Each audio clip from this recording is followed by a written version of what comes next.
talking about storytelling and the impact that that can have when somebody's presenting or when they're working in the office and just trying to have some greater influence on their people.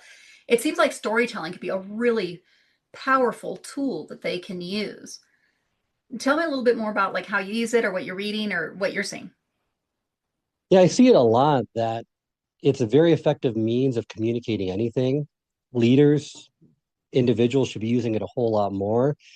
Research shows that I think it's 20 to 25 times better remembered a story is than if you just give them disparate facts. And many people that I see, Karla, feel like it's not something that they're capable of doing, meaning it's not a skill. They feel like they either born with it or not born with it, which is simply not the case. Yeah, it's really interesting because I was talking to some students when I used to teach at the university. And one of the things we talked about was that we grew up with stories. That's how a lot of us learned basic lessons of values, tools, different things of that sort was through storytelling with our own families. And like, how can you use that then in the workplace? Well, you can use it in so many ways that I've seen. So you can use it just to have common ground with someone that you're talking to, right? It's relating that message through a narrative. They can ignite your imagination and your senses, not just the brain, to really connect you with other people. And someone once told me that it's really hard to argue a story well told versus just facts. So that's another reason why you really should use it in the workplace is remembered better. It's more effective at communicating your message that's going to stick with people. Yeah, and how they use it for influence, right? That's a big one too. I've said before that, it's funny because when you go to a bar, everybody's a great storyteller. But then taking that into the workplace and using that storytelling to actually influence. So if somebody wants a raise, for example, they might come in, and if you come in with a powerful, good story, that can make a big difference versus just coming in and say, I want a raise.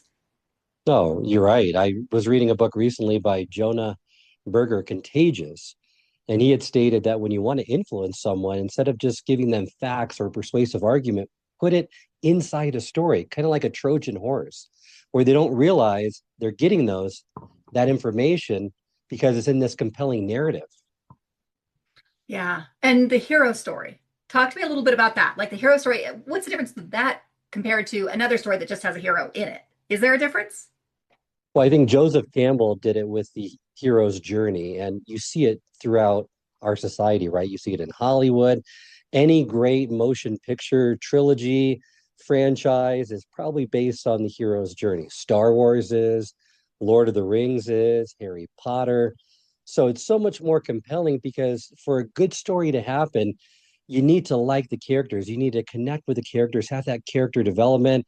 They have to have a backstory, so you have to get to know them, and then they go through this journey where they are transformed by it. And that's so much better and more engaging and compelling to understand than it is just to say basic stories that really have no complications, no hidden meaning or nothing to overcome. I mean, we want something to overcome. We want a reason to root for that hero or heroine.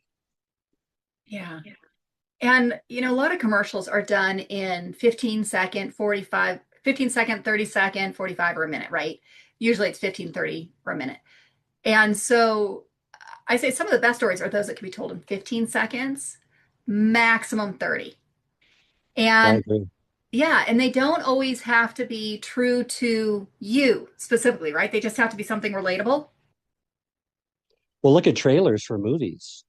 I had a recent guest on my podcast, Dr. Paul Zach, and he talks about immersion and the trailers really sell the movies. And the trailers are 2 minutes or less.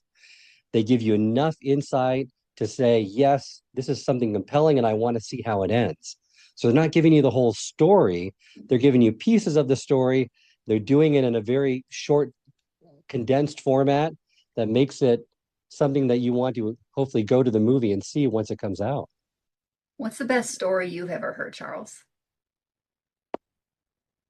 I mean, the Hollywood stories are always the ones that I can relate to the best. It's growing up watching Star Wars, Lord of the Rings with my kids and how much that impacted them and just the development of those stories that were just so engaging. You cared for the characters, you wanted to see them do well. You almost put yourself in the shoes of those. I would say that first Lord of the Rings story, The Fellowship of the Ring, when I watched it with my cousins and my son, it was transformative on just the way the story can bring you in and make you feel like you're part of the action.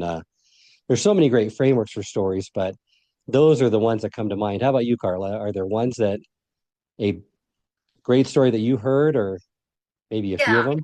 I agree. The movies are always great stories. I was trying to think of some of the shorter versions, and some commercials popped to mind.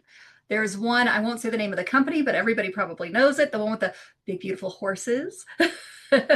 And they're, going through the snow, the horses um, carrying a drink behind them, kind of a thing.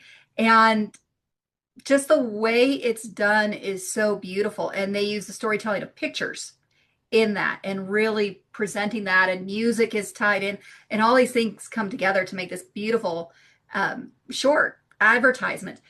Another one that stands out to me, and there's similar ones to this, but there was a commercial many years ago when I was a young one, and it was for a hot dog, and it had a song to it that was very, very catchy. And my friends and I actually used to, we didn't even eat the product, but we used to sing the song because we thought it was so catchy and funny. And we would sing the song all the time. And so what stands out to me is those are the memorable ones, right? Those are the things that bring up memories and bring up warm feelings. And that has a big impact. The story can bring about emotion, don't you think? Oh, absolutely. It's great storytellers focus on the audience and what emotion do they want to evoke through that story. And there's a great one now that you mentioned commercials about Coca-Cola. And they had a person going into a train, I think it was a commuter train, and all they showed was him laughing. And he had such a contagious laugh that by the end, the entire car was laughing. And it's just showcasing that emotion of happiness and what that can bring, and associating that or tying that to Coca-Cola. It was a brilliant marketing strategy.